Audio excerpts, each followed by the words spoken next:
OK. François Malbruno, bonjour. Bonjour Barthélémy Kouamé. Merci de répondre favorablement à cette demande d'interview qui va donc concerner le prochain congrès ATEC ITS France que vous organisez. Pouvez-vous nous présenter l'ATEC ITS France? Qu'est-ce que c'est?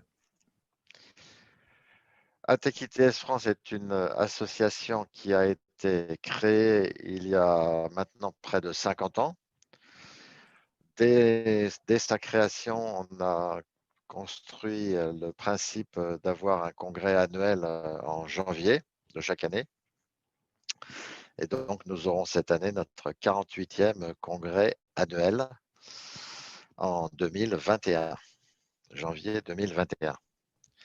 L'association Transport, Environnement, Circulation est une association qui a été créée par des industriels, des prestataires de services, des représentants de l'État, des bureaux d'études de l'État et des collectivités de manière à créer un maximum d'échanges et échanger sur les expériences réalisées, de ce qui a été réalisé par les différents intervenants, que ce soit dans les nouveaux produits, les nouveaux équipements, les nouveaux services, ainsi que les déploiements de systèmes et de services qui facilitent le transport, qui améliorent l'environnement et qui contribuent à une meilleure circulation.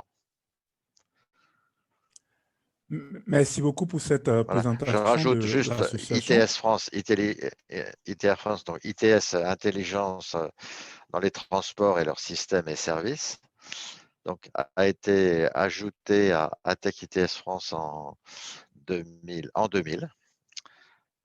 donc juste au début du siècle et du millénaire, pour permettre de se mettre dans un contexte mondial, donc Intelligent Transport Systems and Services, et de participer également aux congrès européens et mondiaux d'ITS.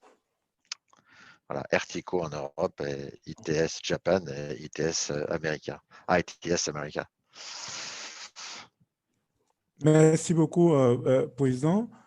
Et donc, c'est vous le président du congrès, en tout cas pour cette année, je crois aussi pour l'année dernière. Est-ce que vous pouvez nous dire en quelques mots ce que c'est que le congrès ATEC ITS France, ce congrès annuel dont vous avez parlé tantôt?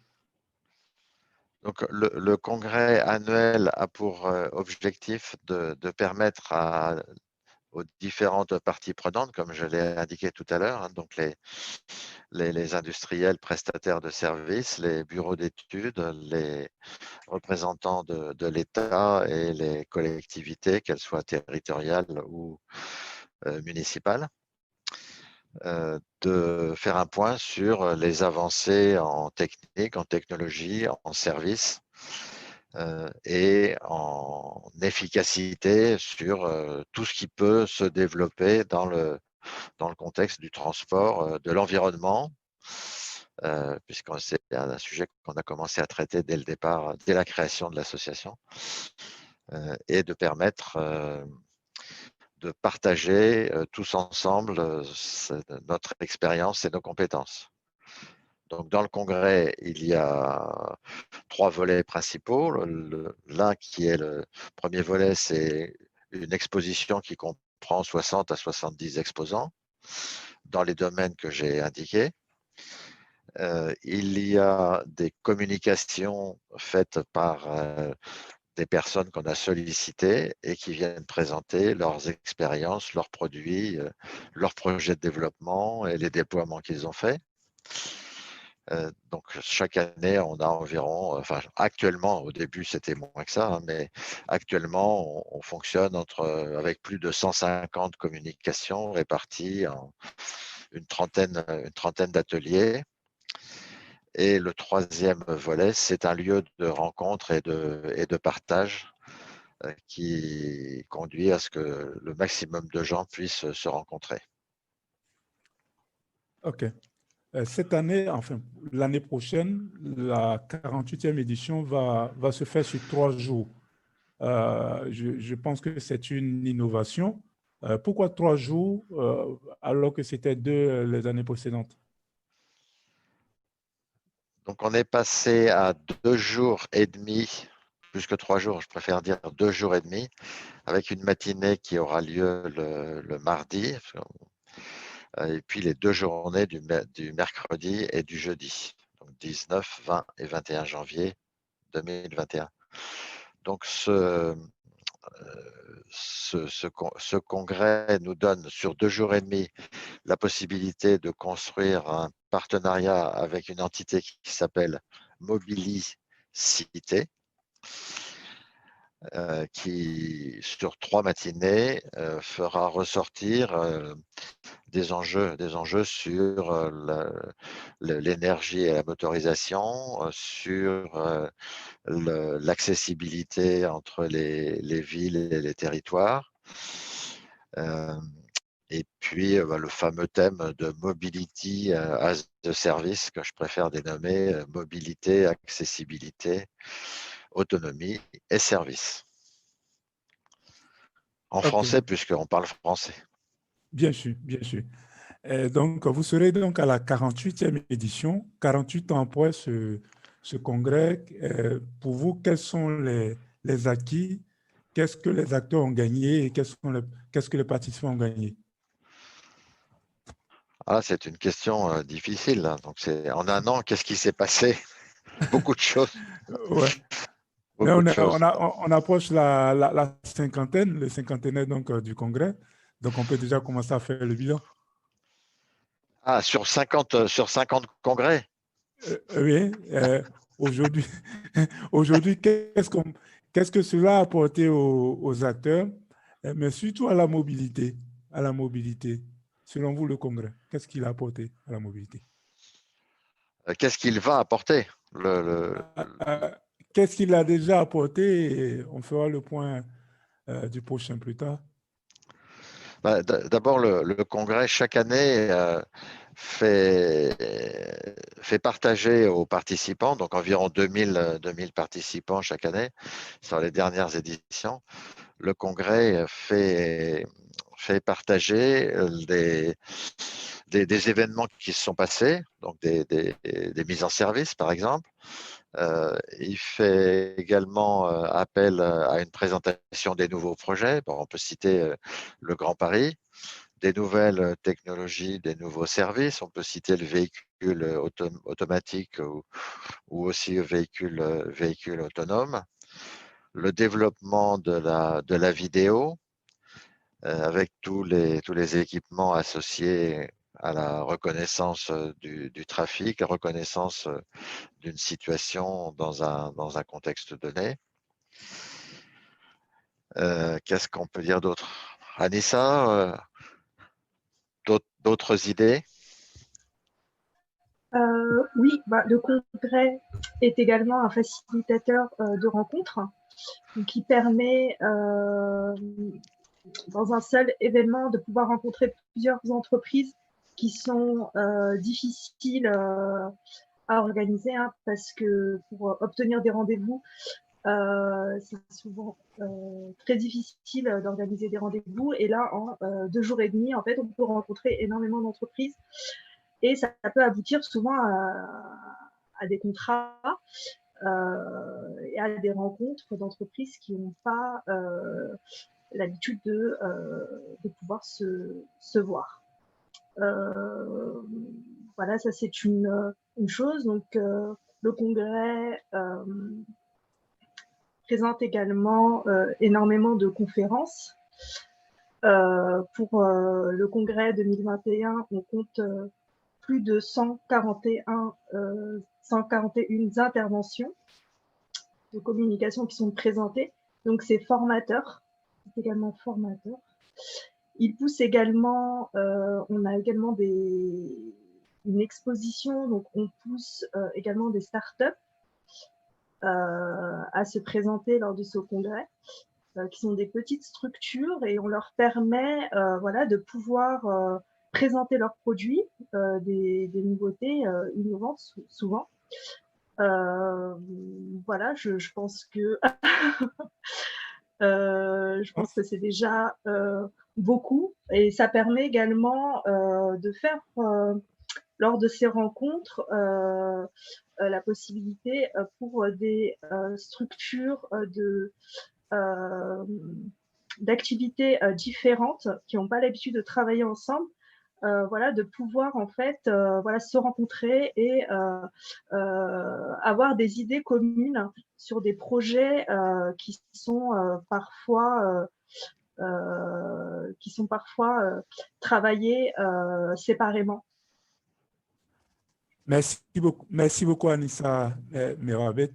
C'est très instructif. C'est très instructif. Et donc, on va poursuivre avec le président François Malbruno. Président, aujourd'hui, vous préparez ce prochain congrès j'allais dire, dans un contexte très particulier, marqué donc par la pandémie de la COVID. Quel impact la COVID a pu avoir donc, sur la tech dans un premier temps? Eh bien, le premier point, je vais le prendre de façon positive. Anissa et Alexandra savent que je vois toujours le bon côté des choses.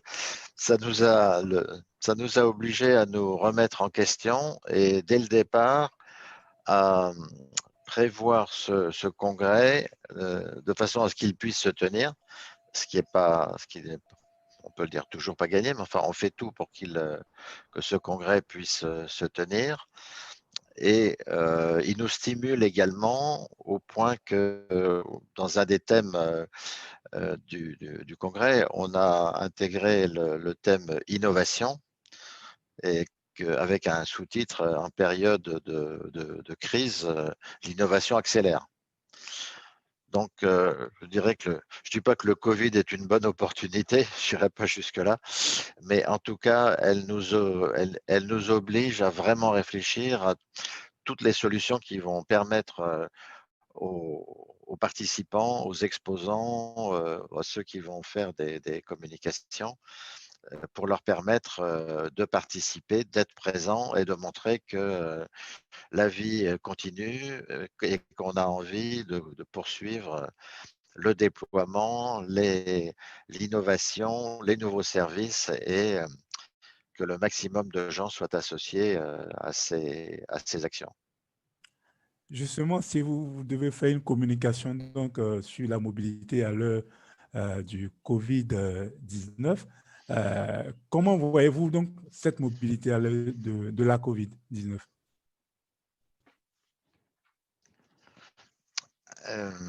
La mobilité de la Covid. Non, la Alexandre, mobilité de la COVID, mais la mobilité, notre mobilité ou nos mobilités à l'heure de la COVID. ah ben, ça nous fait prendre question, ça nous fait mettre en question beaucoup de choses. Je dirais d'abord une course à la mobilité, on va dire galopante, c'est-à-dire de plus en plus de mobilité, avec peut-être en privilégiant les transports collectifs, et le Grand Paris est un bon exemple. Capacité à transporter beaucoup de monde aux heures de pointe et à dimensionner nos infrastructures pour les heures de pointe. Et je pense que le premier élément qu'on a eu de cette période de Covid-19, c'est le fait que finalement, on doit trouver des moyens de s'adapter sans avoir d'heures de pointe, en lissant les heures de pointe.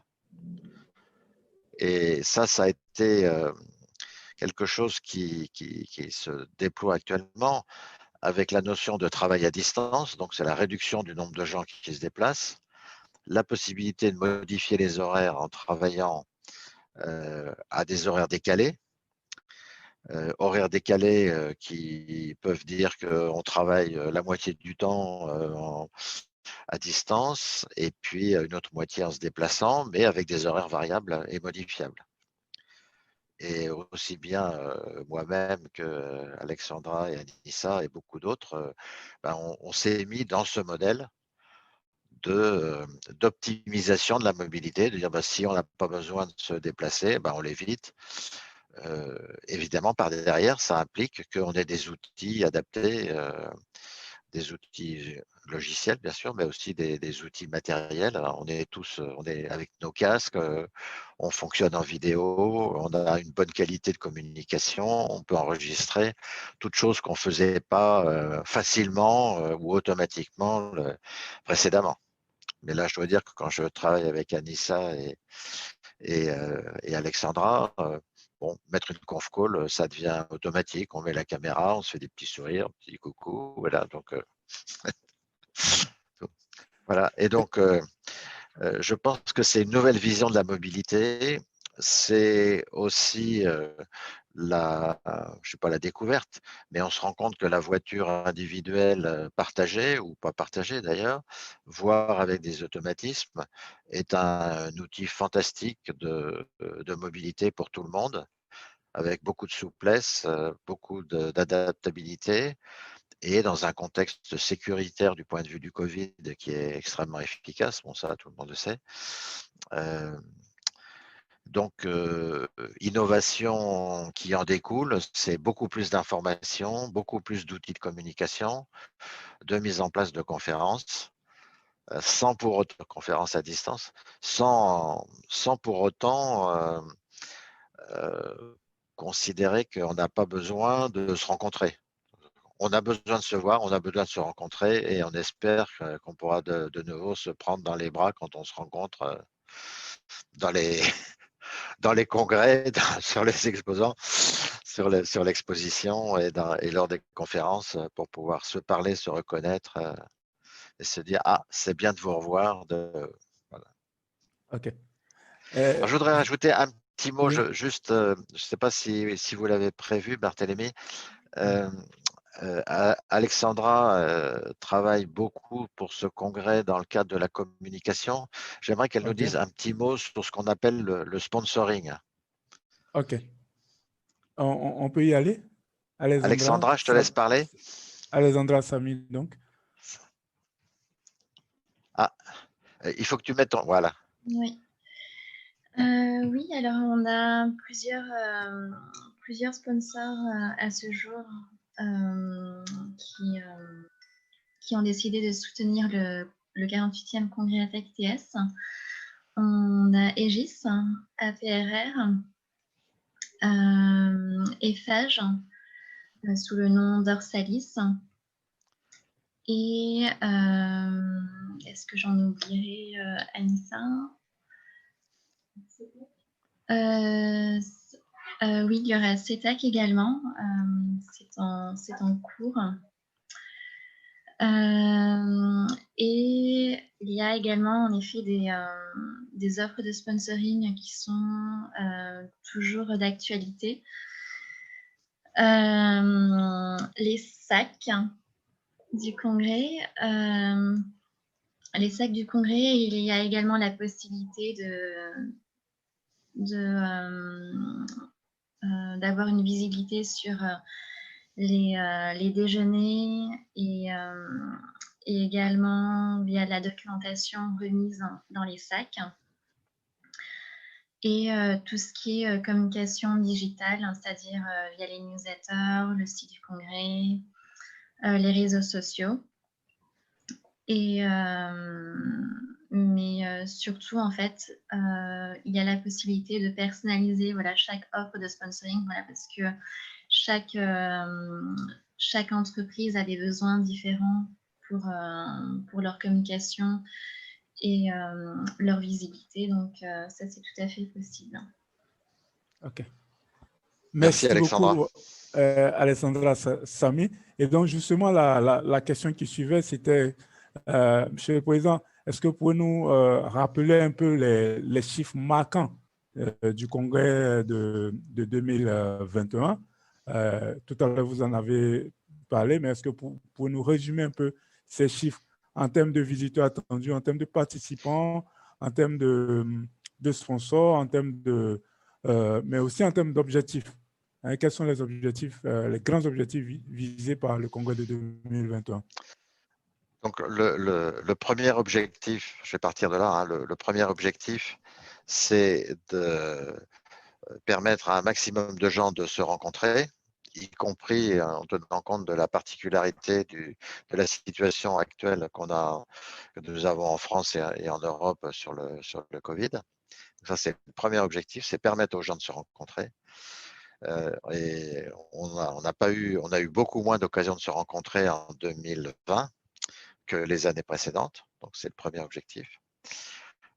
On pense qu'on aura entre 2000 et 2500 visiteurs si les conditions sanitaires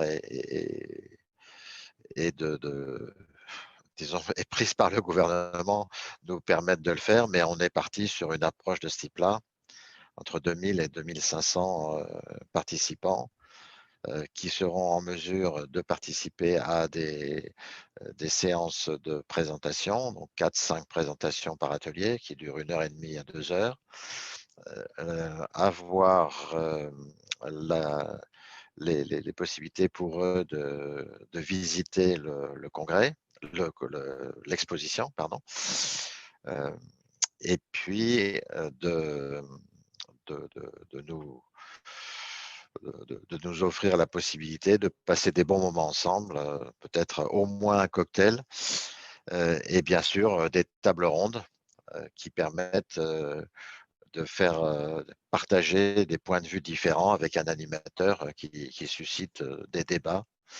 Donc on aura 4-5 séances de type table ronde qui prennent des matinées, donc bien sûr avec Mobilicité que j'ai cité tout à l'heure, également avec le syndicat des équipements de la route, avec le gouvernement, enfin le ministère des Transports, avec ce qu'on appelle Mobilité 3.0, France Mobilité. Anissa, j'en oublie dans les tables rondes. Voilà. Donc les tables rondes, c'est 3, 4 ou 4 à 6 personnes sur une estrade, enfin donc, et qui peuvent échanger entre elles, et puis répondre aux interrogations qui seront faites par les participants à ces tables rondes. Donc les sujets sont extrêmement variés. Hein, vous ne m'avez pas posé encore les sujets, mais nous sommes donc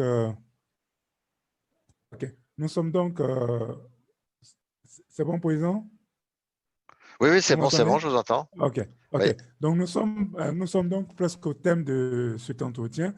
Président, est-ce que vous avez un appel à lancer, j'allais dire, à la communauté internationale, puisque le congrès ATEC France est ouvert à d'autres pays, notamment à l'Afrique. Est-ce que vous avez un appel à lancer à tout ce monde pour participer à ce grand congrès en 2021? Je n'ose pas dire venez, prenez l'avion et voyagez pour venir en France, parce que je pense que ça ne va malheureusement pas être possible. Là, je crois que venir en avion sur des voyages lointains, ça va être extrêmement difficile cette année. Mais je pense que nous aurons dans les tables rondes, et ça c'est un sujet que l'on verra avec Anissa et Alexandra, on va s'efforcer de permettre aux participants habituels, et vous avez parlé, Barthélémy, de l'Afrique francophone, on va dire principalement de l'Afrique francophone, on trouvera des solutions pour qu'il puisse y avoir des participations à distance par des outils de communication tels que celui que nous utilisons aujourd'hui. Okay. N'est-ce pas, Anissa? OK. Oui. Oui, bien sûr. Désolée. Oui, bien sûr, on va mettre des choses en place pour que les participants internationaux puissent participer, bien sûr, à distance. C'est un petit peu comme le télétravail. On privilégie les visioconférences plutôt que prendre des risques effectivement en voyageant Voilà. On fera de la téléparticipation. OK. Merci. Ce sera une innovation de Merci plus. beaucoup, Président François Malbruno. Vous êtes le président du 48e congrès de ATEC ITES France, qui se tiendra les 19, 20 et 21 janvier 2021 à Montrouge, au beffroi de Montrouge, c'est près de Paris. Et que c'est un congrès qui est vraiment à sa maturité, bientôt donc 50 ans. Merci beaucoup à Alexandra Samy et à Anissa Mirabet qui vous ont assisté lors de cet entretien que nous retrouverons sur ActuRoute, mais aussi ActuRoute TV. Merci encore et ActuRoute, votre partenaire, vous dit merci et à très très bientôt. Je vous remercie. Merci Barthélémy Kouamé pour cette magnifique animation de cette interview avec 3 personnes pointues dans le domaine de l'intelligence dans les transports, leurs systèmes et leurs services. Merci encore. Et un À bientôt, au revoir. merci à la Côte d'Ivoire. Merci beaucoup. Merci. Voilà, merci. Bonne soirée. Merci, au Au revoir. revoir.